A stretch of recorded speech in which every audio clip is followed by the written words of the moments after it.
Welcome to the Mike and JD Show YouTube channel. Thank you for being here. I want you to do me a big favor before you check out this clip. I want you to hit the like button. I want you to throw in a comment and make sure you're a subscriber to this channel. And then I want you to share this video with your friends. Help us defeat the algorithm. And then if you like this content and you appreciate this content, please head over to patreon.com/the Mike and JD Show and support the show. That is how we actually get funded to be able to do this. So we thank you very much for being here. And now enjoy the clip.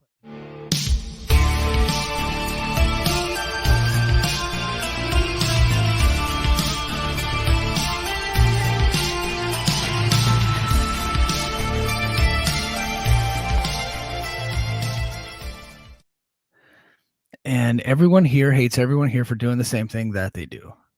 I think that's like the perfect description of toxic pro wrestling fandom. And it really is. And AEW did a bunch of releases, and I'm going to get into those releases in a little bit. And I have seen AEW fans one by one be like, oh, okay, well, that person just wasn't any good anyway. We didn't care about that. Like Dasha Fuentes, the ring announcer, she's a good announcer. She's made some mistakes, but she's very good. She's a total pro, and I think any company would be lucky to have her. And AEW got rid of her, and that's fine. Like I'm like, I don't have any problems with those releases at all. Just like other than when WWE released, like they did their mass layoffs during the pandemic, I thought that was kind of gross. I did, because they did it at the beginning of the pandemic when the world was in such an uncertain place. We didn't know when anybody would get to work again. So they released so many people and there was just nowhere for them to go. I thought that was kind of gross. But when they did it a year later, I was like, yeah, no, I'm like, this makes sense. The people that are releasing it makes sense. You gotta refresh your roster, and it makes sense. Now it sucks when you sign someone to a contract and you make them hold up to the contract, but then you choose not to hold up to the contract. I think that's weird. But I completely get it. Companies have the power, right? So WWE makes its releases. Like, I get it. It sucks, but I get it. So AEW, when they made their releases, AEW fans, a lot of them came to Tony's aid, be like, and these are the same people that were trashing WWE for being despicable, like evil corporation for all of their releases. Like, okay, but now when Tony Khan does it, it's fine, right? Like, you're not a serious person. You're not a real person. Like, I don't feel like I can trust your judgment, right? And then not only that, they turned on the people that Tony released. They turned on Dasha, right? Like, oh, Dasha sucked anyway. No, she did. She was very good.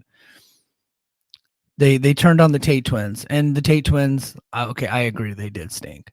And I think we all know why they kind of haven't made it, and a lot of it was travel issues and things like that. They're probably being pretty difficult, and so they just got rid of them. Makes sense to me. But a lot of people are like, oh, Tony would never release people, blah blah. Oh, look, here he goes. He released 10 people, and I think probably eventually more cuts are coming. This is probably going to be like a normal thing, and that's fine. That's fine by me. I think it's a necessity for AEW. I think it's important to get their roster size down. Because I think a lot of the issues that they're facing is because the roster is just too big. They got too many people to please, and you can only push so many people. And when you're a company with an infrastructure of that size, I think they have more wrestlers than their infrastructure can handle. They have more wrestlers in their HR and their travel department, as we saw with the Tate twins, that their travel department can handle. It's hard to keep track of all those people, and you have people loafing and sitting at home not getting booked. And it's because you can't keep track of them all. You got to cut the roster down by like 30%. And then maybe you can keep track of them. And then once you got the infrastructure in place to be able to take care of everybody, then maybe start bringing everybody back. But you can cut that roster down big time by 30%. And each town you go into, if you need bodies on the card, which these are the people that they're releasing bodies on the card. That's it. Like, they're not... I know the Tate twins were in a storyline, but they're not really in any type of significant storyline. You can go into each city and you can hire local talent to do the same jobs, right? You don't need all those people. What he's doing is he has like this big war chest, and he had that like reserves that he can pull from at any moment. It's like, well, you don't really need to have them on the roster at all times. All right, so let's get into the AEW fires, and let's talk about let's talk about them for a little bit. So here we got so AEW released earlier this week. Stu Grayson from Dark Order, Dasha Fuentes, the Tate Twins, Gravity, Jose the Assistant. I don't know who this guy is with the green hair. So, oh, is that Anthony Henry? Okay, that's Anthony Henry. Sorry. Anthony Henry, but Anthony Henry is already back. He cried his way back into a job, which respect. He did the Rockstar Spud deal, and the AEW. That was really the only one that the AEW fans were kind of like upset about. They're upset about Anthony Henry. They kind of went after Tony for that one, and Tony, who is perennial online, like he lives on the internet, and is very aware of what you guys say about him. And so he actually brought him back immediately. Tate Twins, Gravity, Jose the Assistant, Jora Joel, who I know as Robo the Punjabi Lion, Parker Boudreaux, and so this guy Slim J. So let's talk about whom I think TNA could possibly bring in. I think I don't think Dasha Fuentes, because they already have a ring announcer and they have Gia Miller and they have Sam Laterna. I do think Dasha would be an upgrade over Jade Chung as the ring announcer. I do, but that's only because Jade just now got started. But yeah, I don't see them replacing Jade for like a more expensive option. I don't. And I don't see her. I don't want to say she'd be an upgrade over Gia, because I think Gia fits with this program so well. Like she's a homegrown talent. Like she was an unknown when they brought her in, and she does a great job. And she's an important part of the show. So I wouldn't say that she'd be an upgrade over Gia. Sam Laterna is she does social media stuff. So I don't see them bringing in Dasha. Obviously Henry's going back. So Stu Grayson is the interesting name on here. I think Stu Grayson, I don't see them bringing him in like on a deal, but I could see him working dates for Impact, especially when they go to Canada. I could see it. There's a rumor going around. I think PW Insider kind of like, I talked about it on the Mike and JD show, like I think last week or the week before. And I first heard this from my friend Gerard, but it looks like TNA might be heading to Montreal for Slammiversary. And while Grayson is not from Montreal, but he has a history there, and TNA likes to go back to Canada often, I think that we could see him, like when they work Canadian dates, I could see him going there, and I could see them getting some dates on him. But the part of the reason why he got released is that AEW was trying to book him, and he was just not taking the bookings. So he might be in a place in his career where he's not taking his career seriously. And if that's the case, you probably don't want to even mess with them. Tate Twins, don't see it. I just, like I thought they were a cool part of Dalton Castle's act, but that act has gotten stale. It has not been that over in a long time. I think a lot of people have supported Dalton Castle on these bigger Ring of Honor shows because they're like, oh yeah, we remember him. Nobody's watching the weekly show, but the pay-per-views people kind of flock towards, and they do decent crowds, and it's like a kind of old school Ring of Honor fans like who remember Dalton, and he gets big pops there, but he's not really he comes out on AEW television and like nobody cares. So and I just don't see it. Gravity, nope, he stinks. No offense, sorry Gravity, but AEW signed him and they immediately regretted their decision because he's a young luchador that could do a couple moves, but he just was not ready for American TV. He needs more seasoning. Too young. Jose the Assistant, funny on Twitter. I thought he was a good part of Rush's act. I don't see what they would do with him. I don't know if he's a good wrestler or not. I know he's a trained wrestler. I just don't know if he's any good. So I would have to see more, but I think he's funny on Twitter. So, and TNA loves social media stars.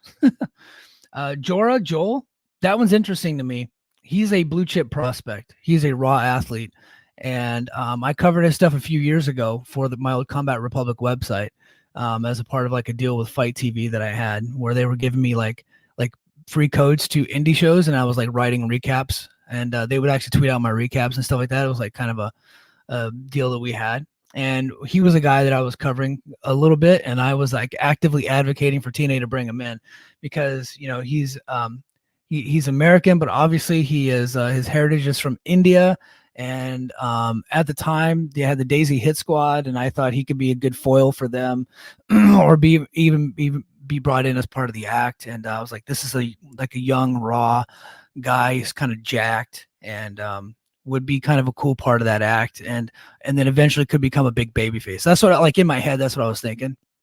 But he got to AEW and they put him in Ring of Honor, and he was just working AEW Dark and Ring of Honor, and he just never improved. And I think he just never improved because he wasn't out there hustling and working the indies, which is what happened to a lot of the guys that get brought into AEW.